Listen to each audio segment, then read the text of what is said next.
the world watches with unease. Two ancient civilizations, armed with 21st century weapons, are now locked in one of the most dangerous confrontations since the Cuban Missile Crisis. Israel, Iran. One has nuclear capability, the other is only weeks away. And both now stand on the edge of open war. This is Operation Rising Lion, Israel's largest preemptive military campaign against Iran's nuclear program. The stakes? Nothing less than the future of the Middle East, and perhaps the stability of the entire world order. Will this conflict trigger a wider war? Will superpowers be drawn into battle? And most importantly, is Iran truly as close to nuclear weapons as Israeli intelligence claims? Today, we go deeper than any breaking news. We will explore the history, the intelligence, the secret operations, and the terrifying decisions that led to this war. Stay with us, because this is not just a war in the Middle East. This may be the beginning of the next global crisis. To fully understand how we reached this moment, we have to go back not months, but decades. The modern Israeli-Iranian conflict began long before today's missile exchanges. In 1979, the Islamic Revolution in Iran overthrew the Western-backed Shah and installed the Ayatollah regime. From that moment, Iran declared Israel its mortal enemy. In Tehran, giant banners declared, "Death to Israel, death to America." Over the years, Iran's strategy evolved. Instead of direct confrontation, it built a web of proxies across the region. Hezbollah in Lebanon, Hamas and Islamic Jihad in Gaza, the Houthis in Yemen, Shiite militias in Iraq and Syria. Iran's goal was clear: surround Israel with enemies, bleed it through constant terror, and one day, crush it through a multi-front war. Fast forward to October 7, 2023, Hamas launched a brutal surprise attack, killing over 200 Israelis. Many believe this was not just a Hamas decision, but an orchestrated escalation by Iran itself, testing Israel's defenses, provoking overreaction, and preparing for the next phase: nuclear brinkmanship. As Israel fought Hamas in Gaza, Hezbollah threatened from the north, the Houthis launched drones, and Iranian-backed groups struck American bases in Iraq and Syria.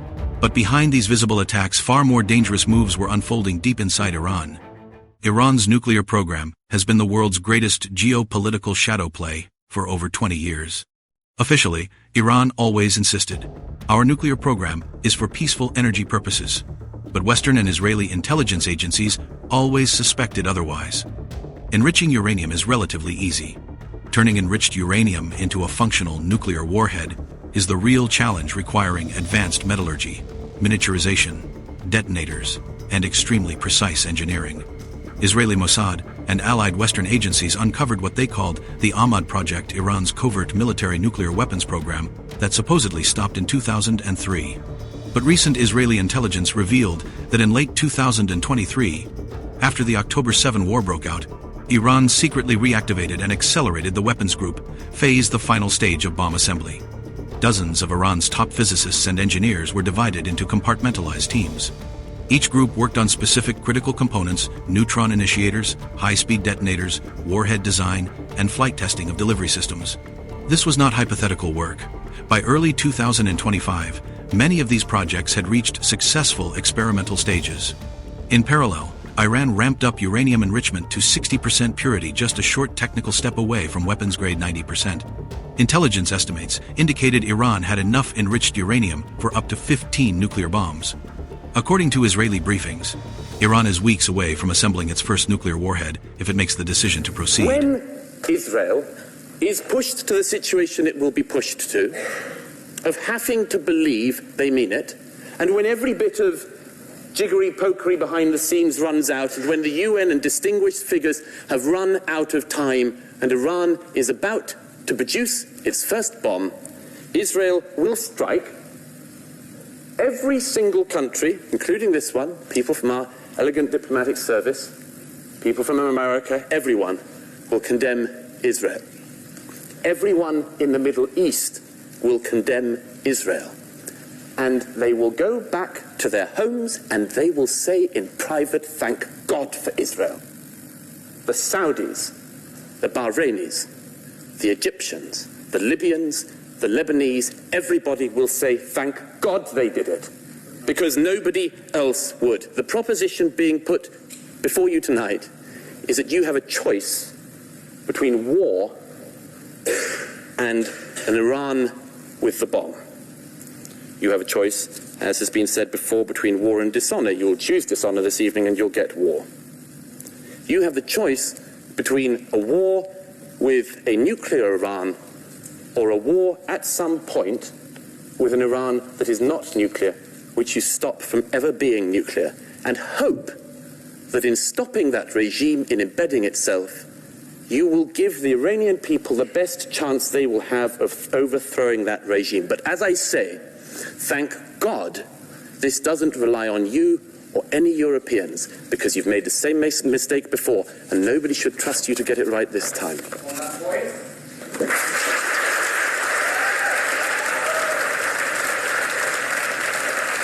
This intelligence set off alarms in Tel Aviv, Washington, Riyadh, and beyond. The question was no longer if Iran was trying to build the bomb, but when they would complete it. Israel's government concluded the time for diplomacy had run out. Tonight I wish to speak to you, the proud people of Iran. We're in the midst of one of the greatest military operations in history, Operation Rising Lion. The Islamic regime, which has oppressed you for nearly 50 years, threatens to destroy my country, the State of Israel. The objective of Israel's military operation is to remove this threat, both the nuclear threat and the ballistic missile threat to Israel. And as we achieve our objectives, we're also clearing the path for you to achieve your objective, which is freedom. In the past 24 hours, we've taken out top military commanders, senior nuclear scientists, the Islamic regime's most significant enrichment facility, and a large portion of its ballistic missile arsenal. More is on the way. The regime doesn't know what hit them. They don't know what will hit them. The nation of Iran and the nation of Israel have been true friends since the days of Cyrus the Great. And the time has come for you to unite around your flag and your historic legacy by standing up for your freedom from an evil and oppressive regime. It has never been weaker. This is your opportunity to stand up and let your voices be heard. Woman, life, freedom. Zan, Zandegi, Azadi. As I said yesterday and many times before, Israel's fight is not with you. It's not with you, the brave people of Iran, whom we respect and admire. Our fight is with our common enemy, a murderous regime that both oppresses you and impoverishes you. Brave people of Iran, your light will defeat the darkness. I'm with you. The people of Israel are with you. Faced with this existential threat, Israel launched Operation Rising Lion, the most ambitious preemptive strike in its modern history. Over 400 targets in 150 locations were struck in rapid waves of precision attacks. Israeli F-35 and F-15 jets penetrated deep into Iranian airspace, supported by electronic warfare, cyberattacks, and long-range missiles. Mossad teams allegedly assisted by disabling certain defenses from within. Targets included nuclear enrichment facilities in Natanz, Isfahan, and Fordow, weaponization labs developing warhead triggers, Iranian Revolutionary Guard missile bases, oil refineries, fuel depots, and gas production hubs, key scientific and military leadership compounds. Entire wings of Iran's Western air defense network were disabled in hours. The world watched as flames engulfed strategic sites like the Shiraz Acronics radar factory, Isfahan's chemical labs, Bushehr oil terminals, Iran's South Pars gas fields. But Israel's mission wasn't limited to infrastructure. This operation also targeted personnel. Iran's scientific and military elite. Some of the names killed shocked the world. Dr. Tehranki, head of Iran's nuclear weapons program. Faridun Abbasi, former head of the Atomic Energy Organization. Hossein Salami, commander-in-chief of the IRGC. Gholam Ali Rashid, strategic commander of Iran's armed forces. And multiple senior generals coordinating Iran's defense. In Israel's view, these strikes weren't just retaliation, they were decapitation strikes aimed at permanently crippling Iran's nuclear capability. But Tehran was not about to stand idle. تهدید به حمله نظامی میکنن اما به نظرم خودشون هم میدانند و اگر نمیدانند بدانند که اگر غلطی از اونها سر بزند جمهوری اسلامی تل آویو و حیفا رو با خاک یکسان خواهد کرد. Iran's response came swiftly but also revealed its growing limitations. Over 370 ballistic missiles were launched toward Israel, including advanced solid-fuel missiles like the Hajj Qassam series. Drones swarmed from Yemen, Iraq, and Syria. Hypersonic Palestine II missiles were launched by Houthi proxies toward Tel Aviv. Yet Israel's air defenses held strong. The Iron Dome intercepted most short-range threats. David's Sling and Arrow 3 blocked mid- and long-range strikes. Only a fraction of missiles penetrated. Among the successful Iranian hits, the Weizmann Institute suffered lab fires. Minor damage hit power stations and refineries. Civilian casualties mounted, but at a fraction of the potential destruction. Meanwhile, Israel continued to dismantle Iranian launchers in real time, with precision strikes and drone hunting missions. The scale of Iranian missile stockpiles began to dwindle visibly. Israeli analysts described Iran's weapons industry as a disposable plate economy, mass-producing cheap missiles, but unable to sustain endless salvos. Without Hezbollah's full involvement or Hamas's ground capabilities, Iran's massive missile barrages remained painful, but strategically ineffective. They inflicted fear and propaganda victories, but no decisive military breakthrough. This conflict risks rapidly expanding beyond Israel and Iran. The United States holds emergency defense meetings torn between avoiding another Middle Eastern war, preventing Iranian nuclear breakout, protecting its regional bases and oil interests. President Trump publicly warns against getting dragged into another endless war. Meanwhile, reports emerge that Israel repeatedly asked Washington for military intervention to help fully eliminate Iran's nuclear program. But there's another silent giant watching: China. Bound by growing oil partnerships with Iran, Beijing may not stand idle if the conflict spirals further. The more global oil markets get disrupted, the higher the chance that China asserts itself diplomatically or militarily. Russia, while bogged down in Ukraine, also holds strategic ties to Tehran. In the shadows, superpower interests converge dangerously close to open confrontation.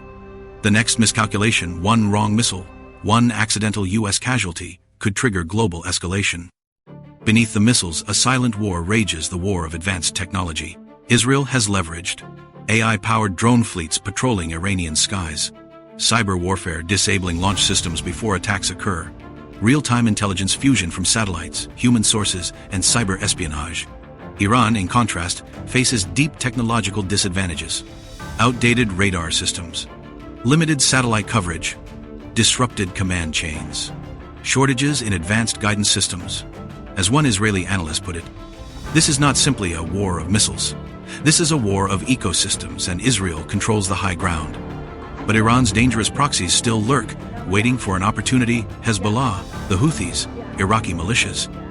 A single widening of this war front could radically shift the balance. So, how close are we to World War III? We stand in an extremely narrow corridor between de-escalation and disaster. If Israel continues strikes on Iran's surviving nuclear infrastructure, Tehran may retaliate harder. If Iranian proxies join fully, Israel may strike Damascus, Beirut, and Baghdad. If American bases suffer casualties, the Pentagon may enter directly. If oil supply routes collapse, China may flex its power. The dominoes are in place. Only one push is needed. The world has entered a dangerous moment, perhaps more dangerous than during the Cold War, because here, no one trusts the other side fully. Only two things remain certain. Iran's nuclear program has been severely set back for now, but the underlying conflict remains unresolved. This is not just about two nations. This is about who controls the future of the Middle East and possibly the world economy. Stay vigilant, stay informed. Subscribe for full analysis as this conflict unfolds, and let us know your thoughts. Do you believe this is the beginning of WW3? Thank you for watching. If you found this video helpful, please like, subscribe, and share. Subscribe and step into the real world of geopolitics. No filters, no propaganda. Stay updated with deep dive geopolitical analysis and join our growing community for real discussions. Exclusive interviews with fighters from Ukraine and the International Legion are coming raw, unfiltered, and only here on Global Tensions.